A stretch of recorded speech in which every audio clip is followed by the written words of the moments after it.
साध संगत जी प्यार नाल बोलो धन निरंकार जी।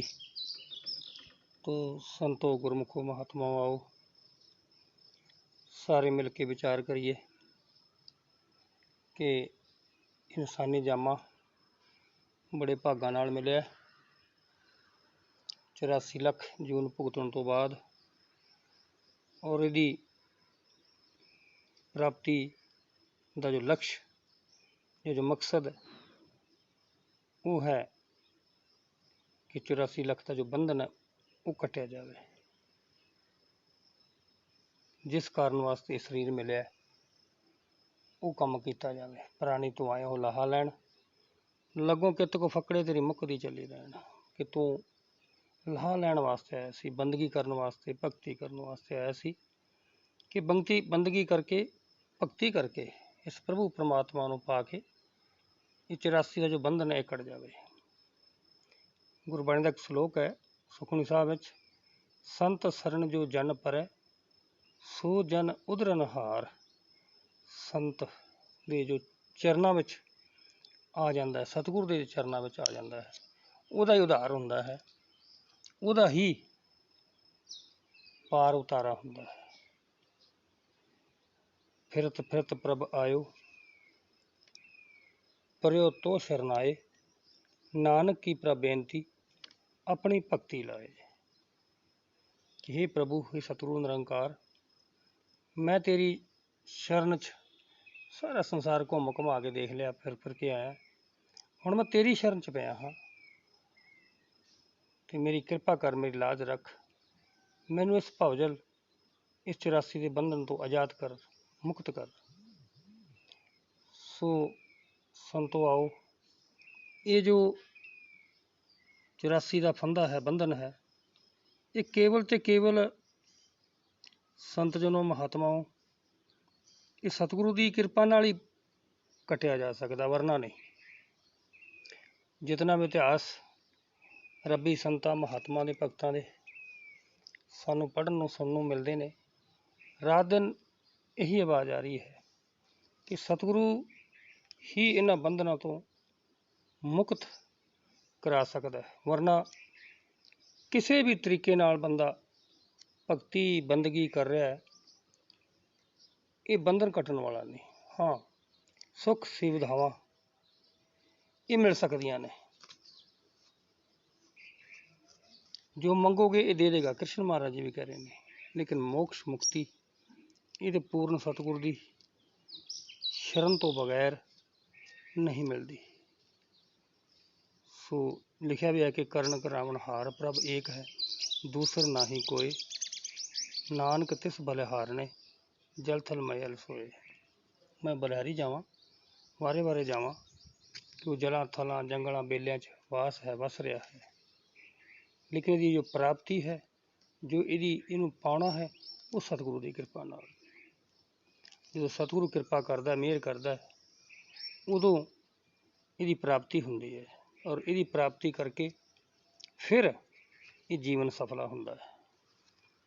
संतां दे वचन बहुत कीमती है। जिवें लिखा है कि अमोलक साध के बचन लाल अमले के रतन, और साडे अपने अवतार बाणी में लिखा है कि साधु का जो बोल भी आवे सुनना और सुनाना है। संतां दे वचनां नूं सुन के अपने हिरदे विच ढाल के अपने जीवन नूं सफल करना है, बनाना है, और फिर खुद आप संवर के फिर दूजिआं नूं भी संवारन की कोशिश करनी है। कि जिवें बाबा जी कहते हैं कि आओ रब दे दर्शन पा लो, संदेशा है इंसानां नूं, ये आवाज़ असी ये देनी है निरंकार दे सतगुरु दे संदेश वाहक बन के। सो आओ, जिहड़ा बंदा इंसान इस प्रभु परमात्मा नूं पा के इस एक नाल जुड़ जाता है, फिर वो संत महात्मा ब्रह्म ज्ञानी बन जाता है। मन साचा मुख साचा सोए, और ना भेखे एक सबिन कोय। ਉਹਦਾ ਮੁਖ ਸੱਚਾ ਸੁੱਚਾ ਹੈ, ਉਹ ਆਪ ਸਾਫ ਸੁਥਰਾ, ਜਿਹੜਾ ਇਸ ਇੱਕ ਨਿਰੰਕਾਰ ਪ੍ਰਭੂ ਤੋਂ ਬਗੈਰ ਕਿਸੇ ਹੋਰ ਨੂੰ ਨਹੀਂ ਜਾਣਦਾ, ਨਹੀਂ ਭੇਖਦਾ, ਨਹੀਂ ਸਮਝਦਾ। ਨਾਨਕ ਇਹ ਲੱਛਣ ਬ੍ਰਹਮ ਗਿਆਨੀ ਹੋਏ। ਇਹ ਲੱਛਣ ਜਿਹੜੇ ਹੈ, ਇਹ ਨਿਸ਼ਾਨੀਆਂ ਬ੍ਰਹਮ ਗਿਆਨੀ ਦੀਆਂ ਹੋਇਆ ਕਰਦੀਆਂ ਨੇ। ਔਰ ਫਿਰ ਜੋ ਬ੍ਰਹਮ ਗਿਆਨੀ ਹੈ, ਉਹ ਫਿਰ ਹਰ ਵੇਲੇ ਉਹਦਾ ਧਿਆਨ ਇਸ ਨਿਰੰਕਾਰ ਦੇ ਵਿੱਚ ਰਹਿੰਦਾ ਹੈ।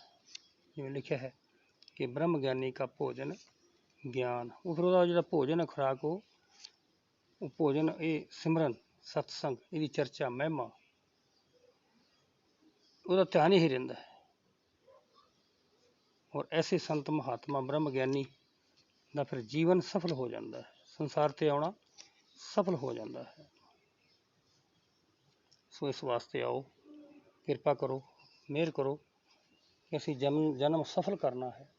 ਜੇ ਮੁਕਤੀ ਦੇ ਹੱਕਦਾਰ ਬਣਨਾ ਹੈ, ਜੇ 84 ਦੇ ਬੰਧਨ ਤੋਂ ਅਸੀਂ ਆਜ਼ਾਦ ਹੋਣਾ ਹੈ, ਤਾਂ ਫਿਰ ਪੂਰਨ ਸਤਿਗੁਰ ਦੀ ਸ਼ਰਨ ਬਚਾ ਕੇ ਇਸ ਨਿਰੰਕਾਰ ਪ੍ਰਭੂ ਪਰਮਾਤਮਾ ਦੀ ਜਾਣਕਾਰੀ ਕਰਕੇ, ਆਪਣੇ ਆਪ ਦੀ ਜਾਣਕਾਰੀ ਕਰਕੇ, ਆਪਣੇ ਨਿੱਜ ਘਰ ਨੂੰ ਜਾਣ ਕੇ, ਤੇ ਇਸ ਰਾਤ ਦਿਨ ਹਰ ਵੇਲੇ ਇਹਦਾ ਸਿਮਰਨ, ਇਹਦਾ ਧਿਆਨ ਕਰਕੇ ਸਵਾਸ ਸਵਾਸ ਸਿਮਰੋ ਗੋਬਿੰਦ ਵਾਲੇ ਭਾਵਨਾ ਜਦ ਬਣ ਜਾਏਗੀ, ਤਾਂ ਫਿਰ ਸਤਸੰਗ ਜੀ ਇਹ 84 ਦਾ ਬੰਧਨ, ਇਹ ਫੰਦਾ ਕੱਟਿਆ ਜਾ ਸਕਦਾ ਹੈ। ਵਰਨਾ ਕਿਤਨੀ ਬੰਦਗੀ, ਕਿੰਨੀ ਪੂਜਾ ਪਾਠ, ਵਰਤ ਨੇਮ ਜੋ ਮਰਜ਼ੀ ਕਰੀ ਜਾਈਏ, ਸੰਤੋ ਕਿਸੇ ਵੀ ਲੇਖੇ ਨਹੀਂ, ਕਿਸੇ ਵੀ ਕੰਮ ਨਹੀਂ, ਕਿਉਂਕਿ ਇਹ ਰਸਤਾ ਗਲਤ ਹੈ, ਪੁੱਠੇ ਪਾਸੇ। ਜੇ ਜਾਣਾ ਉੱਤਰ ਵਾਲੇ ਪਾਸੇ ਹੈ ਤੇ ਅਸੀਂ ਪੱਛਮ ਵਾਲੇ ਪਾਸੇ ਜਾ ਰਹੇ ਹਾਂ, ਤੇ ਅਸੀਂ ਪਹੁੰਚ ਨਹੀਂ ਸਕਦੇ, ਕਿਉਂਕਿ ਮਾਰਗ ਗਲਤ ਹੈ,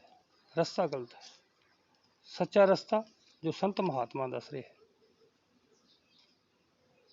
ਕਿ ਜੋ ਸੰਤਾਂ ਦੀ ਸ਼ਰਨ ਵਿੱਚ, ਦੱਸ ਪਹਿਲੇ ਜ਼ਿਕਰ ਕਰਕੇ, ਸੰਤ ਸ਼ਰਨ ਜੋ ਉਪਰੈ ਸੋ ਜਨ ਉਧਰ ਨ ਹਾਰ। ਉਹ ਉਧਰੇਗਾ, ਉਹਦਾ ਬੰਧਨ ਕੱਟਿਆ ਜਾਏਗਾ।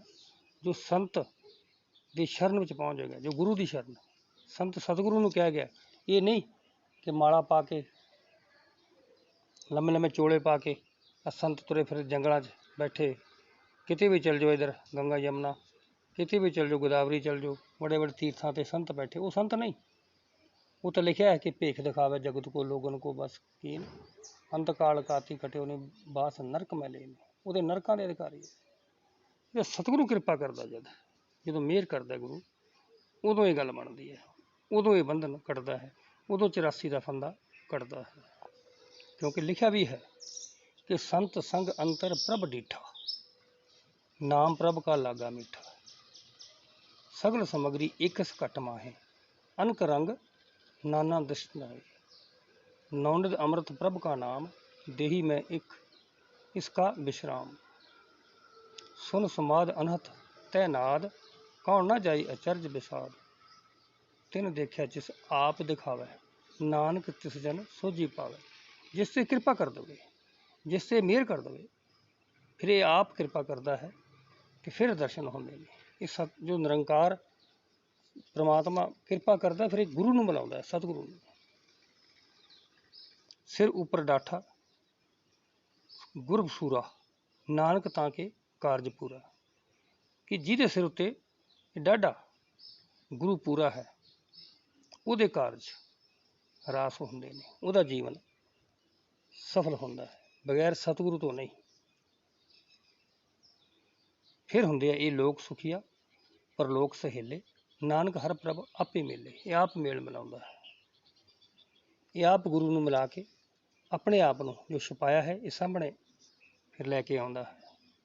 ਜਿਵੇਂ ਲਿਖਿਆ ਨਾ, ਹਰ ਨੇ ਆਪਣਾ ਆਪ ਛੁਪਾਇਆ, ਗੁਰੂ ਨੇ ਪ੍ਰਗਟ ਕਰ ਦਿਖਲਾਇਆ। ਜੋ ਸਤਿਗੁਰੂ ਆਉਂਦਾ ਹੈ, ਉਹ ਫਿਰ ਨਿਰੰਕਾਰ ਨੂੰ ਪ੍ਰਗਟ ਕਰ ਦਿੰਦਾ ਹੈ, ਸਾਹਮਣੇ ਰੱਖ ਦਿੰਦਾ ਹੈ ਕਿ ਇਹ ਨਿਰੰਕਾਰ ਹੈ। ਇਹ ਸਤਿਗੁਰੂ ਇਸ਼ਾਰਾ ਕਰਦਾ ਹੈ, ਗੁਰੂ ਕਿਰਪਾ ਕਰਦਾ ਹੈ। जितने भी वेद शास्त्र इतिहास ने वही बयान कर रहे हैं। इस सतगुरु की कृपा तो बगैर ये जो भौल जल का संसार है, ये जो 84 का बंधन है, ये कट्टिया नहीं जा सकता। इस वास्ते सतगुरु की कृपा बख्शिश सदका ही ये प्रभु परमात्मा को पाया जा सकता, जाना जा सकता। इस वास्ते लिखा भी है कि सद बलिहारी सतगुरु अपने। सतगुरु की जिक्र हो रहा है। नानक जिस प्रसाद ऐसा प्रभ जपने, कि जिस सतगुरु की कृपा सदका ऐसा प्रभु ये अविनाशी प्रभु परमात्मा निरंकार अथाह समुंदर जिन्होंने पा लिया और मैं जप रहा है, जिस कारण मेरा उधार है, उधार हो रहा है या उधार होवेगा। सतगुरु सिख के करे प्रतिपाल, सेवक को गुर सदा दयाल। सिख की गुरु दुर्मत मल हरे, गुर बचनी गुर हर नाम उचरे। सतगुरु सिख के बंधन काटे, गुर का सिख बेकार ते हटे। ये बेकारा तो पिछे हट जाता है। सतगुरु सिख को नाम धन दे। सतगुरु की यही निशानी है कि वो नाम धन, नाम का धन देता है। गुर का सिख बड़ भागी है। सतगुरु सिख का हलत पलत सवारे, नानक सतगुरु सिख को जिया नाल सुमारे। तो गुरु की वड्याई है। और इत्थे लिखा भी कि सतपुरख जिन जानिया, सतगुरु तिसका नाम। सतगुरपुर की निशानी किहड़ी है? जिहड़ा निरंकार प्रभु परमात्मा नूं जानदा होवे। तिसके संग सिख उतरे, नानक हर गुण गावे। ते ऐसे गुरसिख जो इस ऐसे सतगुरु दे नाल जुड़ के लग के उतर जाते हैं, पार हो जाते हैं। सो संतो प्यारे आओ, वड़ भागी हो आप कि सतगुरु की शरण लई है। मौके के सतगुरु माता दीक्षा सुंदर सदेव जी की और आप जी का पार उतारा हो गया। इस वास्ते ये गल ठोस पक्की है कि सतगुरु ही ये बंधन कटदा है। सतगुरु की कृपा नाल 84 का फंदा कटदा है। क्योंकि जो पूरा सतगुरु है, जिवें हुणे असीं पढ़िया है कि जो सतगुरु है वो इस निरंकार नूं जानण हार, इनूं जानण वाला हुंदा है। वो निरंकार और सतगुरु इक्को हुंदा है, एक मिक, कोई भेद नहीं हुंदा। आप कला धारण रहण जग में परवरिया। सो आओ असीं भागां वाले हाँ जो इस निरंकार नूं पाया है, जाणिया है।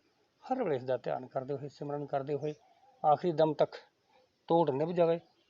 तोड़ आखिरी दम तक निभेगी, फिर इस सत्संग से माया तो इस संसार तो मुक्त होके असीं 84